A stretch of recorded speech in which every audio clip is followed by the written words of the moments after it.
Craig, you want to hear about the quickest way a man ever lost my affection? Oh, for sure. It's a good one. Okay, so sometime within the last, I don't know, like year and a half, I was a poker player at the time. I was having a rough night and I slept with this gentleman. And I set my alarm for the next day. I was playing in a tournament that was 11 o'clock. So I like set alarms for like 8 o'clock so I could like get up and shower and eat, be a grown up. And I wake up and I can tell right away that he's out of the bed and taking a shower, and it feels later than 8:30. Like my body can feel it already. So I go to check my phone where my alarms were set, and he has turned off my phone. Like turned off the alarm or turned the actual phone? Off my whole phone while I was sleeping. Do you feel lucky to be alive? How many people do you suppose this guy's already killed? I don't know, but I was so livid. Like, I don't know whether he just assumed I was a poker player, so I just sleep every day till noon and that's whatever. But I was just like... That's definitely some serial killer vibes for sure. It pissed me off. And then so like I went to get my shit out of the bathroom and get the hell out of there. And he was like, and I was like, why did you turn off my phone? And he was like, oh, I couldn't wake you up. Like this little like, he didn't give... He couldn't wake you up? Yeah. That's what the alarm is for. I know. It works when you're not there. You were the one that prevented it from working. Anyway, so... I'm like leaving and shit, and I'm just like, okay, like that pissed me off. Don't turn off my phone. And he was like, so I guess we're not getting lunch. And I was like, lunch? What? You talking about lunch, homie? What the hell? I am north of the Mason-Dixon line that is my 30th birthday. I don't have time for this right now. Are you fucking kidding me? Lunch? You turned off my phone when I was sleeping. I am 3 hours late for my day today. I'm 3 hours late for Thursday. Fuck you. You are lucky to be alive. No, I'm not going to do him like that. But turning off my phone completely ruined any chance he had of ever seeing me again. I will say that confidently. I mean, I'll be cordial, but Jesus fucking Christ. I like how you say Jesus fucking Christ right after saying you'll be cordial. That's a good touch. It's a nice touch. I find dialectical tension and like shifts in energy to be the most humorous. I haven't been married that long, just a few years, but yeah. Jackie and I dated for 3 or 4 years before we got married. And I have to say, some of your stories make me so glad that I'm married. I think a lot of people are like, oh, they they reminisce about their single days, and they're like, oh man, back when it was so crazy and so wild and so fun, and now I'm just married and it's very run of the mill. You make run of the mill sound pretty nice sometimes. Some of these serial killer stories. No, I definitely want a nice, boring guy I can, shackle to the ball and chain that is my life. Yeah. What do you suppose your perfect mate does for a living? Well, I am seeing someone, so I guess I should just say he's a businessman. And that's hopefully he's my perfect broad mate. Term. I'm just thinking like, do you think he'd be like a welder, or is he like a rough and tough kind of guy? I'm talking in an ideal circumstance. Here's the thing: I'm not talking about the person you're actually seeing. I'll tell you. Just typically who I've dated and stuff. I have dated blue collar guys, but it doesn't usually work out into a more longer term thing. The longer term guys I have dated usually are like nice, more guys on the shyer side. I'd say I date a lot of like really nice guys, because guys with, bigger personalities or like a lot of alphaness I clash with, because I have those qualities. Yeah. So they're typically like nicer guys, but I wouldn't be attracted to someone who didn't like have a career and goals and stuff. So they're usually pretty smart. And, I've dated a lot of... I dated guys in the film industry when I lived in LA. I dated a guy in the art department. I dated a guy in special effects, motion graphics. I dated a pre-med guy in college. I dated an actor once. Once, like you said once with some emphasis, like that was the one and last time. Yeah. I don't think I'd date an actor or a musician again. Probably not, no. No, I definitely don't see They're that too for you. free-spirited. And I'm not, and even though like I probably come off in a lot of ways that are free spirited, I'm actually like pretty type A, like anal retentive, control freaky. I don't know if you've witnessed those qualities in me.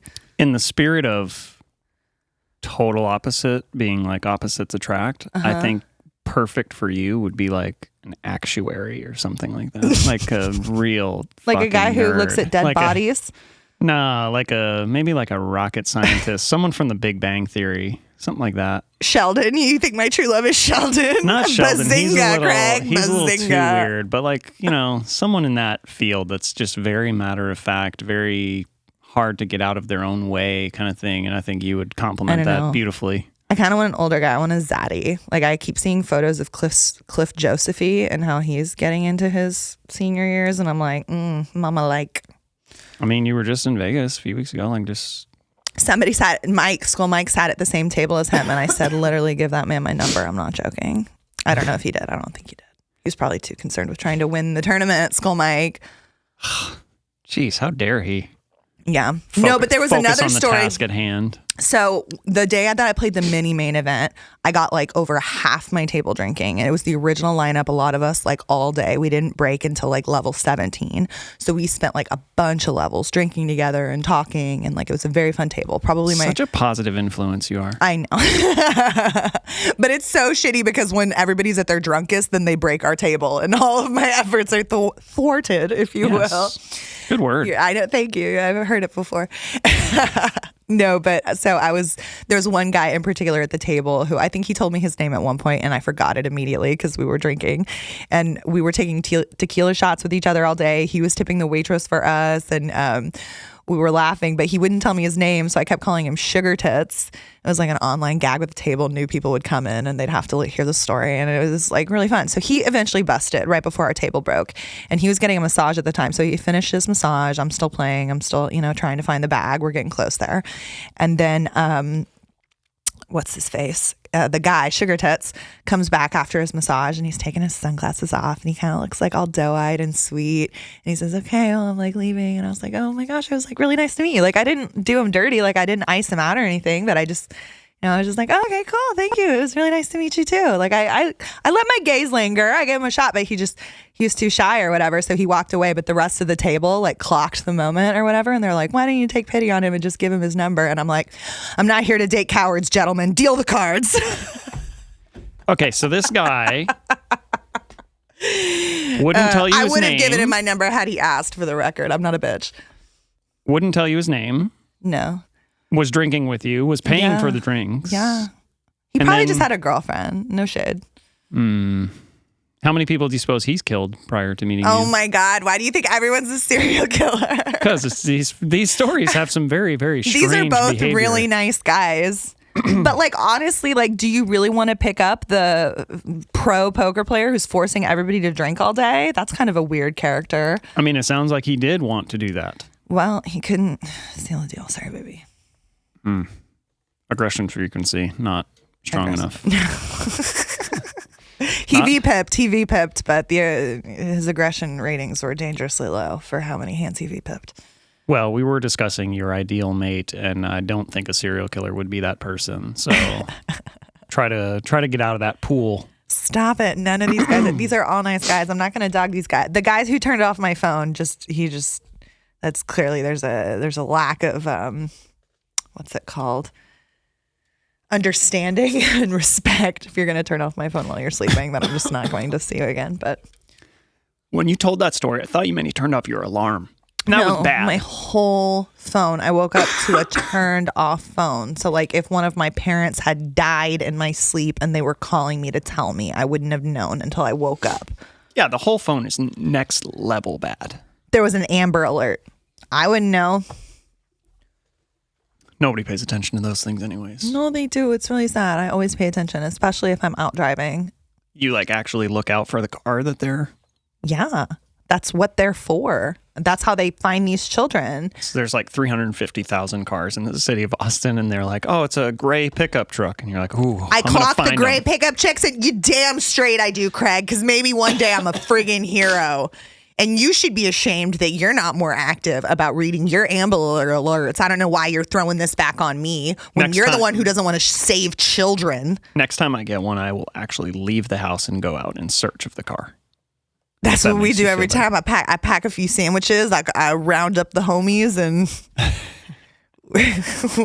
we go on the hunt. How would you feel about discussing poker right now?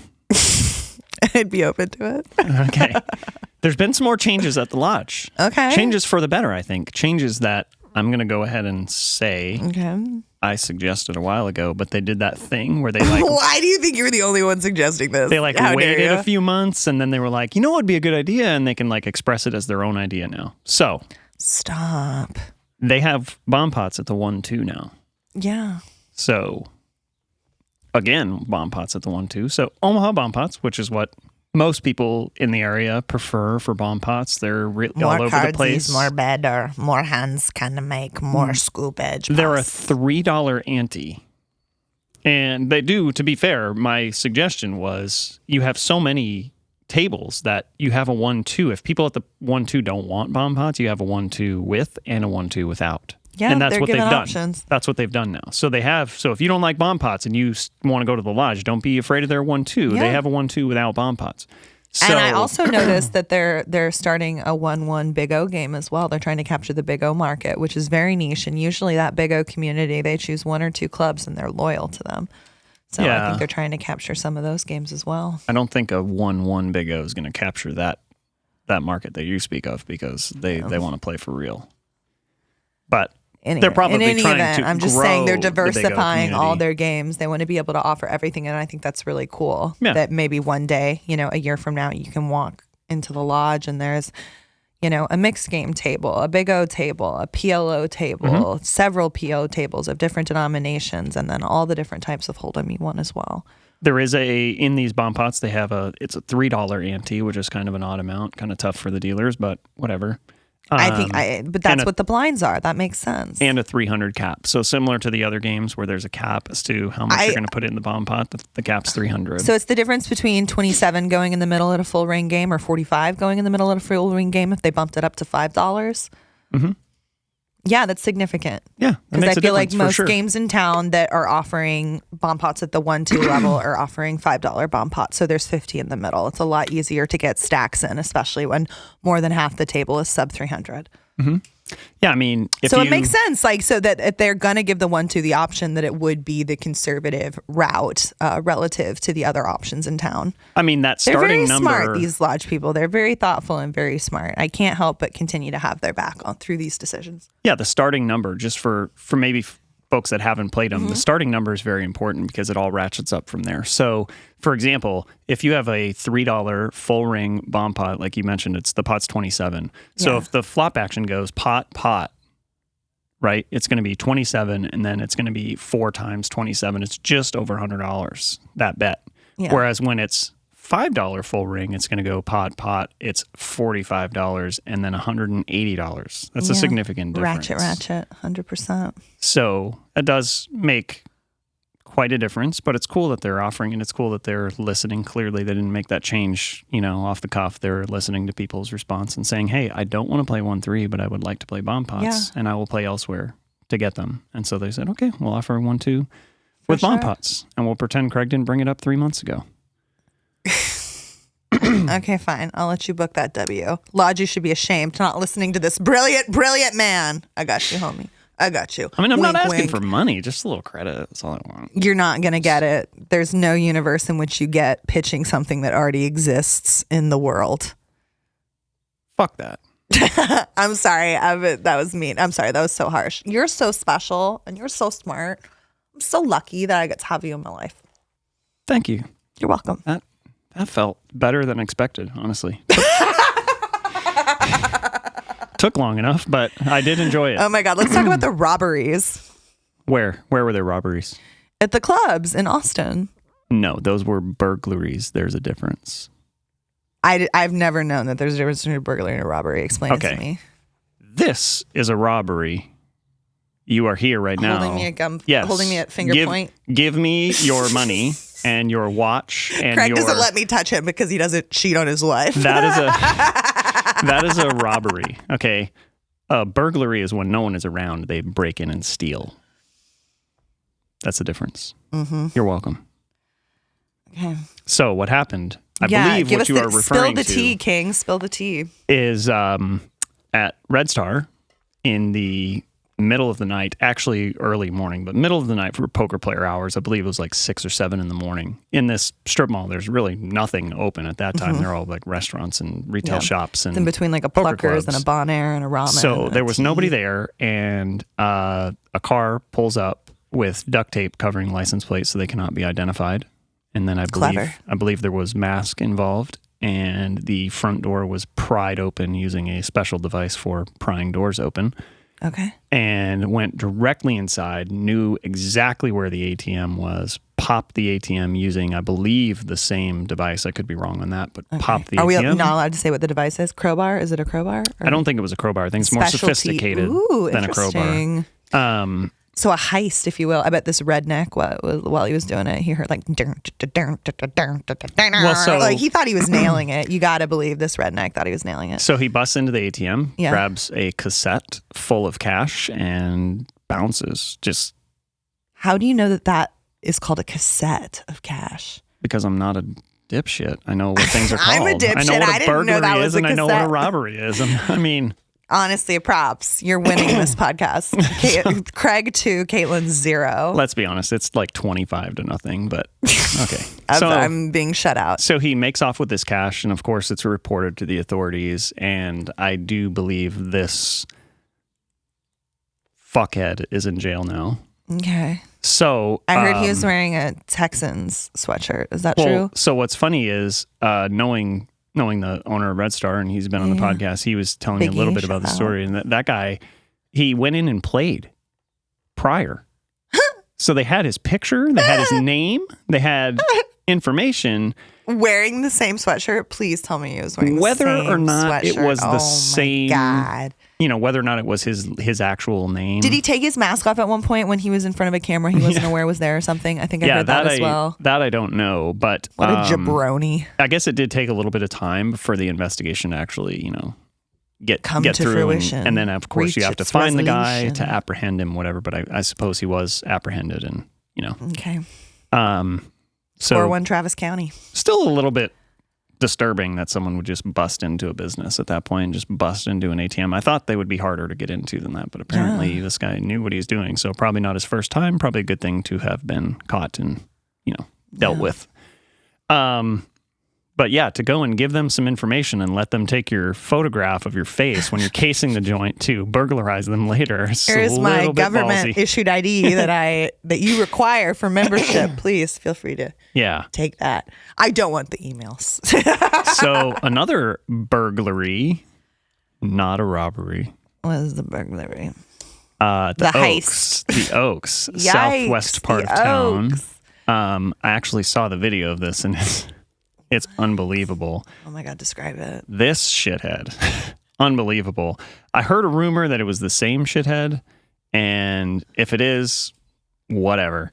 But from the Red Star? The same shithead from the Red Star robbery? I think that was a rumor. I think it's a different person, but okay. I do believe they are both. Or sorry, if not there's both, so many rumors, y'all. The mainstream media does not pick up local Texas burglaries. Yeah. So if it's not the same person, then they are both in jail. I believe this person's been caught as well. So it might, if it's the same person, of course, they are behind bars. But they broke into one of the back doors. If you've been to the Oaks, you know how they have that kind of courtyard in the back. So they went in that courtyard area with a pickup truck, and they dragged in like a tow rope, essentially like what you would use with a winch to like pull somebody out of a ditch, except they wrapped this strap around the ATM.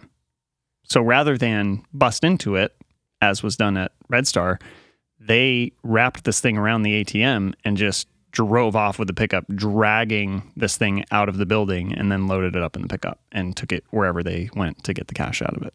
So if you watch the video, I'm going to motion for anyone that's watching, it didn't just bust off and go out the door neat and clean. It busted off at an angle, and it hit their front desk area and bounced and went back this way and hit. And I mean, it just was like an absolute mess. Were they insured? Or like in these situations, do you know whether or not these people were made whole? whoever, I mean, that's its own business. So the people that run the ATM, they collect a fee for all the transactions and they're responsible for the cash. So the fact that someone's able to make off with that machine, that's their loss. And I'm sure they have insurance for that. Okay. And the damage is, though, at the Oaks, that's going to come on their insurance policy for damages to fix it. Yikes. And I've heard through the grapevine that they're probably not going to reopen. Yeah. Because this is just kind Oaks. of the... R.I.P. Oaks. Yeah, it was a beautiful room. They had some great dealers and great staff. Shout out to Andy. And it was a little different there. I liked the lighting there. I liked it just had a kind of a different vibe. I liked it, but it's like 40 minutes from my house. It's about the farthest any of the poker rooms are. Yeah. So, Caitlin, can you tell me the difference between a robbery and a burglary now that you know? I mean, no, I wasn't listening the first time. I figured. Okay. I figured as much. Let's move on. What have you been doing since you returned from Nevada? From Nevada. They call it Nevada. Since I returned, I came in and I was like literally barely home. And Skull Mike was like, "Do you want to do the Lodge stream tomorrow?" And I was like, "Nah, I don't think so." And then he was like, "Are you sure?" And I was like, "Ah, damn right, you got me. Okay, sign me up." And so I went, and I was late again because he told me 2:30, and so I thought it was like when they tell you 2:30, but like they really start filming at 2:45.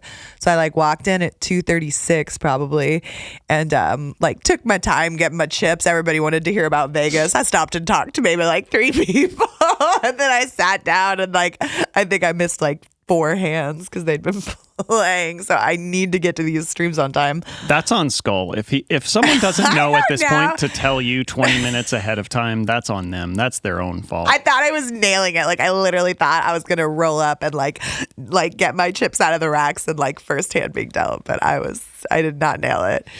But it was a super fun stream. We had Jaywin and Yvonne, and those streams are fun because they start out 2K, so they start out capped. So I don't necessarily, when I'm playing 10-25 with these guys, buy in as deep as they are. So it's kind of nice to force them to go down to my stack size and have to navigate through those waters. And I got a couple of trashy bluffs through that my coach slapped my wrist for.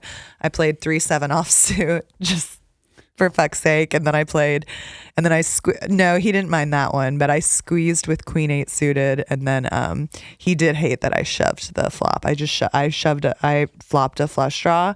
I just shoved the flop, and then it folded around to coins, and coins actually had ace-8 offsuit, and he tanked for 2 minutes, and he finally folded to me. Hilariously, though, he called everybody else the rest of the day and doubled through them. He felt it like Rory, felt it, I think, was it Aaron or Jaywin, or I forget. But Aaron had a good day in the office. Aaron was playing really well. He got aces twice. He back raised me with aces, and both me and Rory like insta-mucked when he, had limped the open and then back raised after Rory 3-bet, and we was snack mucked. And Aaron was like, "Oh, he's full," and I'm like, "Yeah, because there's like 2 hands you do that with." Is this the same Aaron that he just shipped a big tournament at the Lodge? No, McKenna's. McKenna's. Yeah, he's been doing really well at the Lodge tournaments. He didn't go to Vegas. He stayed in the Lodge, and he was cleaning up. Yeah. Yeah. Surprise, surprise. He's very talented. Softer fields, he's very talented. Better. No, but Aaron's just also really solid. I agree. I have all the respect for him. I agree. I'm just saying there's plenty of locally talented people we talked about in the last episode that went out and just decided to play against all the best players in the world instead of sticking where they know what they're 100%. Doing and taking advantage of the fact that some of the other good players are out of town. Yeah. So anyway, I played the stream. I got out of line in a couple of places, and I got a couple of bluffs through, and I got a big bluff through after the stream. I booked about a $700 win, but a win's a win's a win. So happy with that. And then I played on TCH stream last night. They've moved their 5-10 to Thursday now.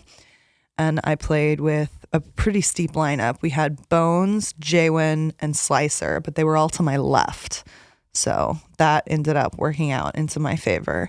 And both streams, I didn't really pick up any premiums. One time I got kings on the TCH stream, and I 3-bet in position, and it just folded out. The Lodge one, but definitely the TCH Lodge stream was just really, really tight. There were a few technical difficulties, and it went slow. I had a headache, but I was able to book a win on that one for around like 900. What sort of adjustments do you make when you have good, aggressive players directly to your left? I can tell you what I do, but everyone thinks I'm dumb and everyone hates on the back raise, but that's like, to me, a prime back raising spot. That's not going to be the route I take. No.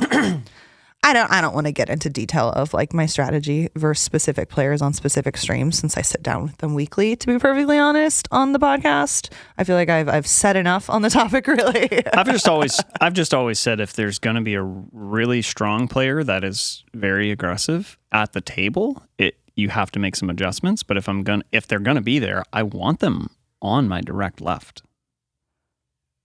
Yeah, I don't necessarily think it's bad to have a tight, aggressive player to your left. It allows you to close the action, which is a strong position.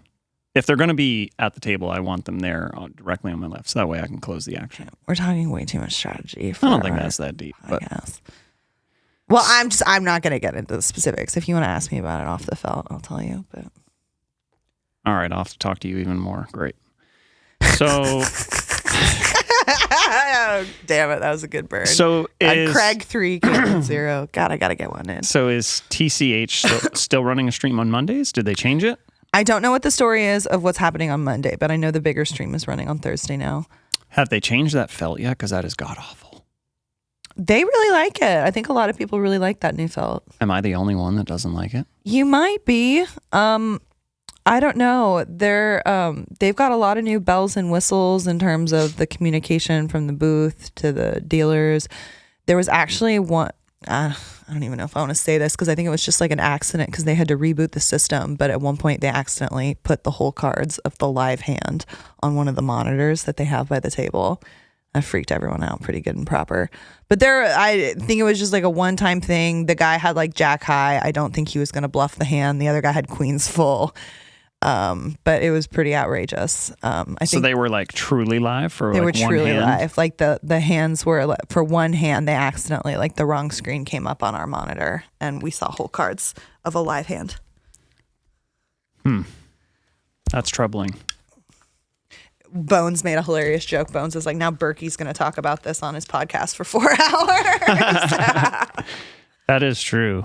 They No, I think it was an accident. Like I truly do. Well, of course, I don't think they ever want to let that happen again. It was an awkward moment for everyone, but it's just, you're sharing whole cards and sometimes the system it's they're weird running with the monitors. I don't know of any other streams where you play with like a monitor. Yeah, the system they're right running next. is super, super advanced compared to And I think eventually they're going to get chips that have the RFID cards. They have like an app where you can get some of your stats from your play. So if you want to play on the TCH stream and you want to take a look at your aggression frequency numbers or whatever, they do collect all that data for you in the app. I forget the name of the app, but if you're interested in playing on the TCH live stream and checking out these new bells and whistles, I absolutely encourage you to. I think over the next months, they're going to really clean all that shit up, all those loose ends, and it's going to be running like a machine, and it's going to be a really great stream to participate in. So you hit up Kristen, junior producer Kristen, I think is her name on Instagram. You can also call the front desk at TCH to get information as well, but I would encourage you to try out that TCH stream.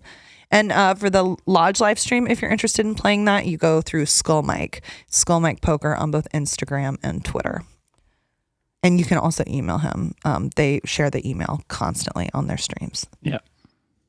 I think that that newer platform that TCH is using, I think that's kind of the future of the streaming, is because you have so many live stats. And like you're talking about with the RFID chips, that allows them to do the action tracking where the producer doesn't have to do the action tracking. It's happening autonomously.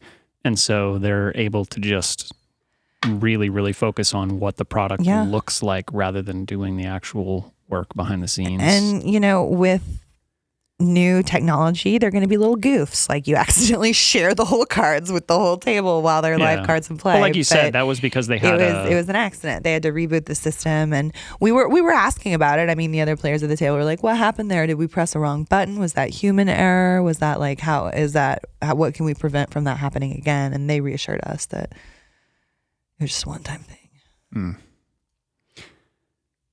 We have discussed in the past doing a meetup game of sorts, a fun night, a let's gather and just talk a bunch of trash. Yeah. I think we've set a date. We've set a date. Thursday. Texas Poker Experience meetup game. Thursday, August the 4th. Okay. Probably early evening, late afternoon start kind of thing. Games to be announced. Okay. I would love to play some short deck. I don't play a lot of short deck, but if there's people that want to do it, we'll absolutely do it. We'll probably play some 1-2. If they want to play bigger, we can play bigger. But you had an idea that you mentioned to me for your vlog that I really liked. And I think we're going to do this for sure. People will be encouraged to bring a camera or use their phone. And you're going to do a vlog from said meetup game. Yeah. But instead of you capturing the footage, others will capture the footage and share it with you. Yes. So we basically you can film me, you can film your own journey, you can film like interviews to the camera of how you're feeling, you can film me, you know, ragging on dealers or players or coming out of the bathroom awkwardly if you want to be a real dick about it. But there's whatever you think will endless. be is like, and you know my vlog, it's not heavy hand history, it's not heavy strat. So definitely try to punk me, try to prank me, and I'll try to get you back, and it'll be a really fun night, and I'll edit all of the material into a vlog together. So it'll sort of be like a group think, a group project. So pretty much the opposite of point of view. It's going to be the opposite. It's I'm going to like, this learn is what it's how like to play terrible with it Caitlin, is for everybody else to have to deal with you. Yeah. 100%. While 100%. also trying to play poker. Yeah. So if that sounds like a fun idea, reach out to me or Craig if you have our numbers. Obviously, use our goddamn numbers, but you can slide into the DMs as well if we're not personal friends. I do believe you want to participate. I do believe it's going to be at Red Star. I think they're happy to host. I've talked to Big E about it. So we'll do it at Red Star Thursday, August the 4th. Yep. Early evening, probably a 6, 7 p.m. start kind of thing. Make a night of it. Sounds great. Lots of laughs. I'm sure there will be some cocktails. Are we skipping the top 5 for this episode? No. I forgot when we said it would be. Why would we skip the top 5? Well, I hope you're ready to pull one straight out of your butthole, Craig. Good thing there's one of us that plans in advance. Honestly, though. Are you ready for the top 5? Is that what you are you? Yes, but y'all come to the meetup game at Red Star Thursday, August 4th, and we'll give you some more reminders on our social media channels and all the rest. Yeah, we'll spend some time hyping it up. You heard it first here, though. Yeah. All right, top 5 things that good poker players never say. Okay. Never. So, the very first one, number 5. Okay. Nice hand. How many times have you heard this at a poker table? I think good players say that one, actually, sometimes. They say it, but they don't mean it. They don't mean it. Okay. Okay, so they say it, but it's just window dressing. Yeah, I feel like that's what a good player says when they just get drawn out on. They're just like, okay, nice hand. It's just a more acceptable... Or if someone extracts thin value from a good player, they'll say nice hand. Yeah, it's just an acceptable variant of fuck you. Right? Yeah. Like some people say bless your heart. Some people say nice hand. Fair enough. Okay. They mean the same thing. Okay. Means I cannot stand you right now. I would like to strangle you, but that's not socially acceptable. So I will tell you, nice hand. Okay. Well done. I like it. Number 4. What's the minimum buy-in? Yeah. Good players never want to know that. Yeah. Quite the opposite. They want to know what's the max. Is it match the stack? If it's match the stack, who's got the biggest stack? What are we working with here? How many hundreds do I got to peel off in order to match said stack? Indeed. The min buy is usually a dead giveaway, especially if they actually follow through with it. What's the minimum? It's 100. Yeah, and if they wait into the table to get to ask, and they made it all the way to the table without knowing they were supposed to get their chips first, it's I've got a giveaway.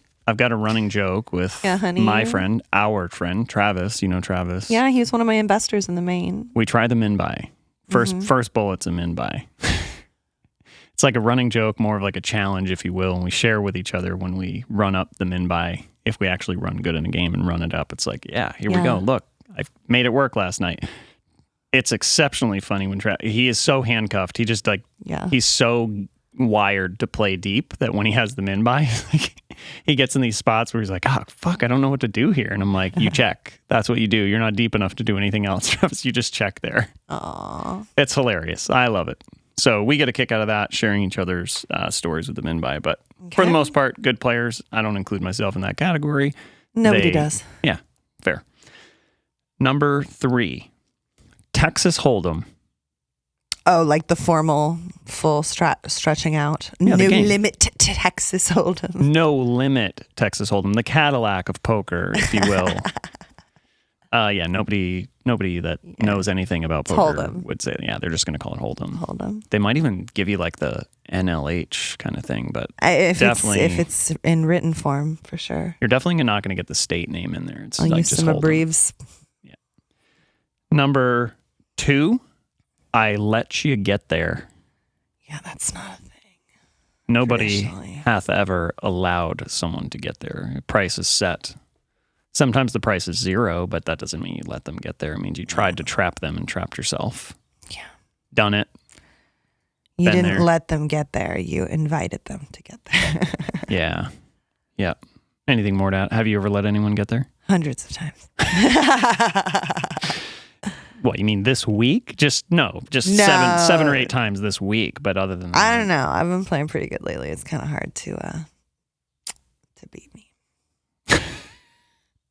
I don't know. I mean, I work my ass off to get better and better, and it's to the point where it's. I'm just pretty hard to laughing my beat ass me, off here because so number fuck you. 1 is I'm good at poker. Yeah, I am good at poker. I'm not good at poker, but I'm studied.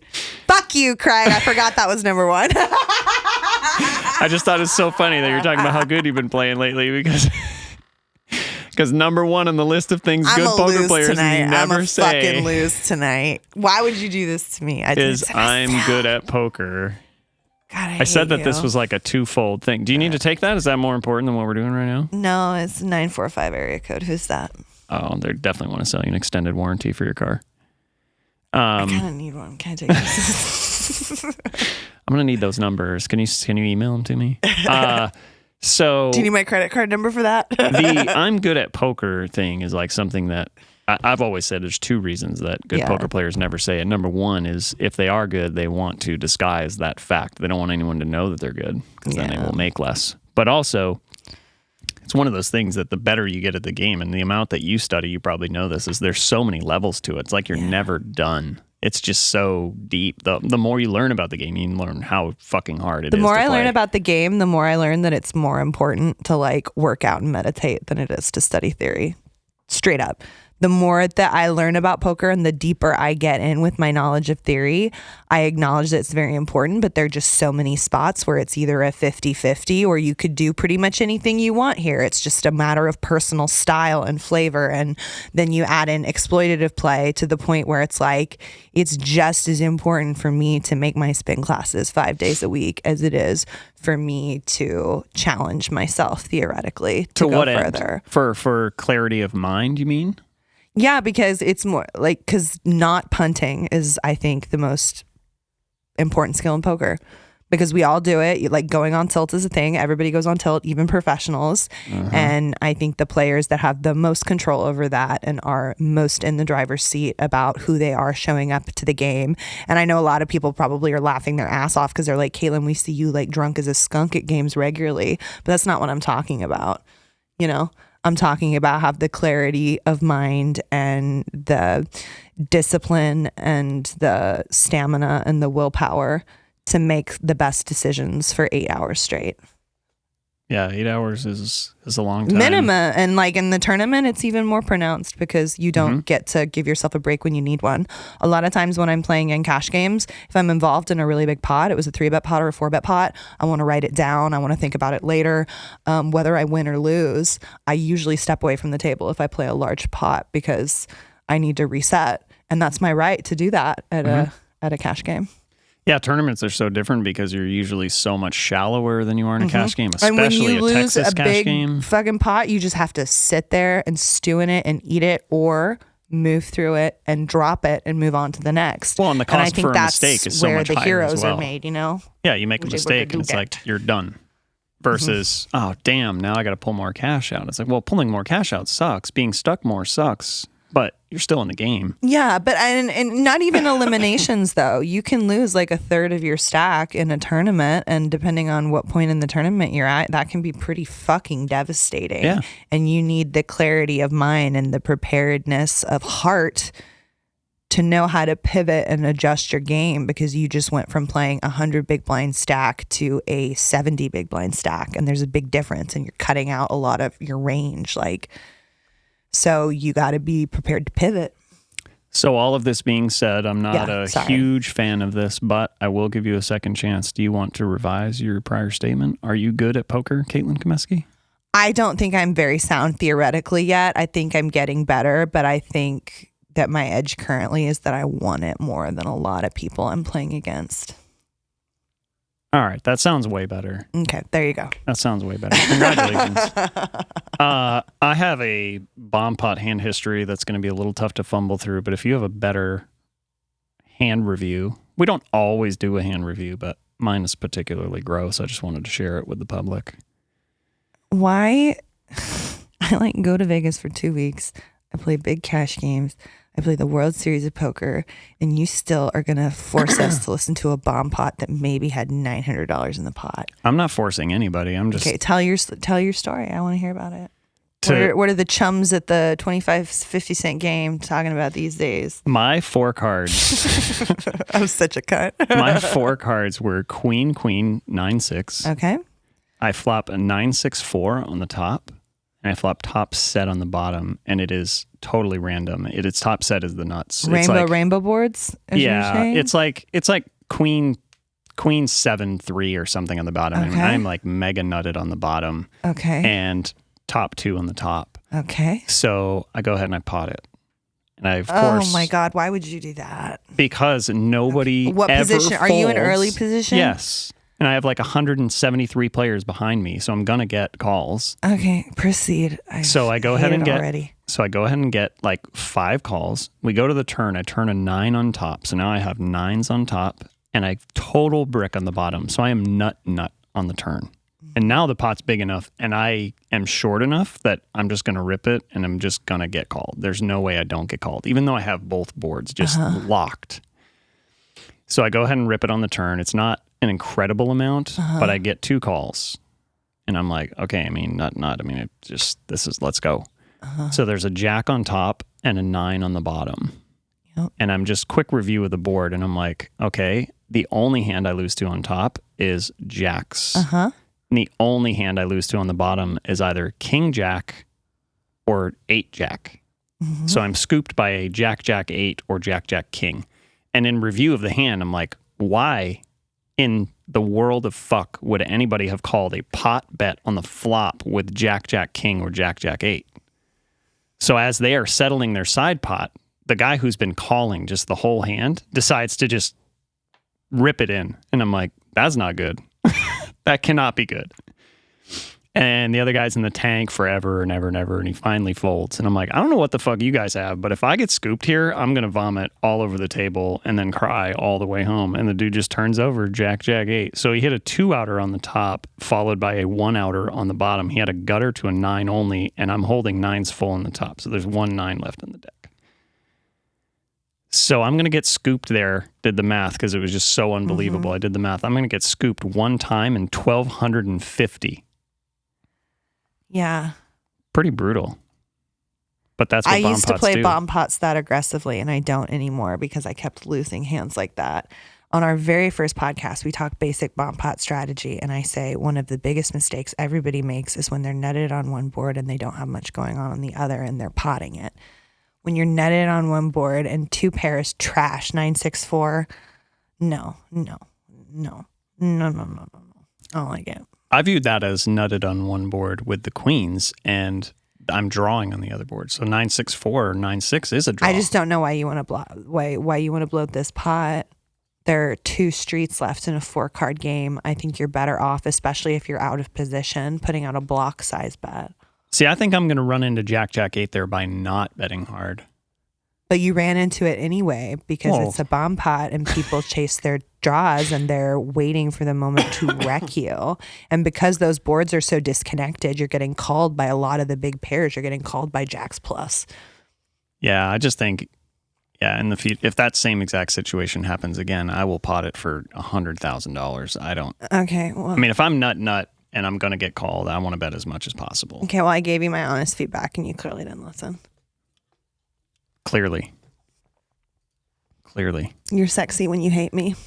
I like the fact that you offered your condolences for my loss. Instead, you dressed me down for my bad play. I did.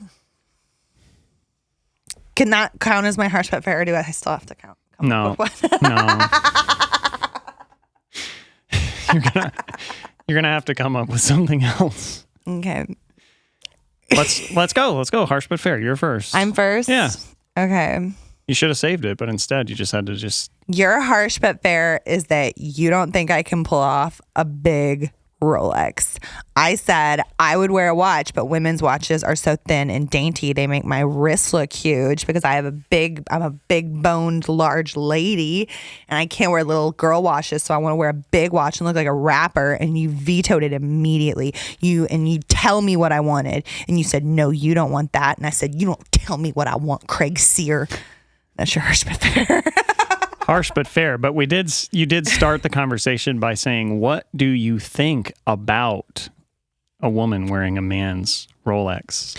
So that was just like a sentence dressing, though. I never, if I'm asking for your opinion, it's like rhetorical. I'm not like actually asking for it. Even though I said, what is your opinion on? I didn't actually want it. Yeah, straight up. I didn't actually want your opinion. Correct. Yes. I just said, what is your opinion? Correct. Out of habit. Yes. Just how I don't care that you don't like that my manicures are always really artistically designed and cute and they don't match every little finger the same. The difference I don't care is, what you think. With that, I don't care what you think. I don't understand that world. I'm not in that world. I don't pretend to understand what is going on in the world. But of you males. are in the world of watches. No, but I mean, when I someone know my says, way around a Rolex. When someone says, hey, I would like your opinion about a watch, and then they proceed to give me nothing but shit about my opinion that was asked for. Yeah, correct. Okay, your turn. Harsh but fair. Craig.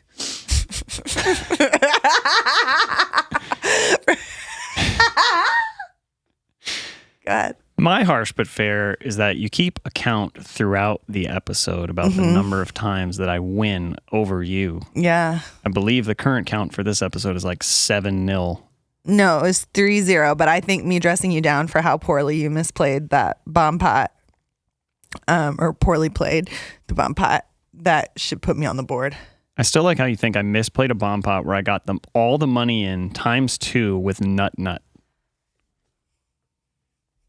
But I did it. But I did it wrong. I told you why. I did it wrong because it was the one time in 1,250 that I'm going to lose. Okay, honey. Okay. I suck. You're the smart. You know what? You know what I didn't consider is even though I'm the professional poker player and you're the dealer, you are the man and you have the penis. So that does make you right, even when we're talking about a field where I'm the expert. So that was my mistake. And I am sorry, King. Finally, I forgot that we you can were the agree man on. and you're allowed to tell me when I don't know about my job. Yeah. If you need any future mansplaining, you just let me know and I'll set you straight. I need some IKEA furniture put together. If I give you a juice box and some animal crackers, will you get it done for me? I'm sure I could figure it out. I could figure it out. No, I would never get furniture. Of any kind or just IKEA? I can't afford it right now. I don't got furniture money. Frick. Just got back from the World Series. I can't afford furniture. No. I'm just glad my fish tank's still alive. God damn. I sent you something from a fish tank. I was looking out for you. Someone was giving away a fish tank on Marketplace or Craigslist or something like that. Technically, I could have. Okay, so you sent me smaller fish tanks. If I was the type of hobbyist that did elaborate plumbing systems and had a sump, which is basically a second tank underneath my tank that I plumbed to rotate back and forth, and I would need like 3 times as much money and equipment to pull this off, then yes, those smaller tanks would have been very useful. But that's not what I do. I have one 40-gallon glass box from Petco that I have maintained bare minimum. I only have one filter on the thing. It's mostly the biofiltration. I just clean the sand and do often water changes. People don't want to hear about my fish tank hobby, I don't think. Okay, let me just interject here and tell you how a normal person would have handled this situation. Okay. A friend would reach out and say, hey, I saw this for you and I'm out and about in my giant fucking van today and I could pick up a series of these fish tanks that are free, and I know that you have. You didn't say all that. Number one, you didn't say all that. And number two, I was also playing the main fucking event that day, I'm pretty sure. Pretty sure I was in like level 3 of the main event, a $10,000 tournament the first time I saw it. You want to talk to me about little fucking glass boxes on the side of the road and what you want to keep in your van? No, sir. Sorry, I don't know why. Simple thanks, but no thanks would have sufficed. No, that's not who I am. Love me for who I am. Another thing that would have sufficed if you're busy, much to our phone call conversation, is just a no response. You can respond when you're free. You can respond on break. You could respond the next fucking day for all I care. What did I say? Did I call you a little dick weirdo when I responded to hurt you to this level? I might have to go and review the actual text. So if you will keep our listeners engaged. Roll the tape. If you will just keep our listeners engaged for just long enough for me to find this text, I could just show everyone how fucking rude you are. Maybe we'll just, you know what? We'll just put it on social media. I don't think you need to prove it, Craig. I don't think you need to prove it. I think I've been proving it pretty consistently for an hour and a half now. What a giant witch I am. Okay, so I'm shocked that I'm letting myself be filmed without makeup and without a filter right now. My God, I'm a nightmare. And I'm trying to get someone to love me, please. Just look at this face, not this face. Who is that girl? Who is that girl? I don't know her. I don't know her. Two things can be true at once, this and this. I'm going to die alone because I can't hold my tongue like a good woman. All right, send us off. Send us off. I think we're done here. Thank you for listening to the Texas Poker Experience. If you'd like to subscribe to my blog for other upbeat, joyful, positive content, my YouTube channel is Caitlin from Texas. You can find Craig and I on Instagram. Our podcast is at Texas Poker Experience on Instagram. I'm at Caitlin Komeski. Craig is at Acing288. The studio where we record, if you think it's really chill and awesome and you want to record some music or your podcast or your small business advertisement, look them up at Donkeyfish Studios on Instagram.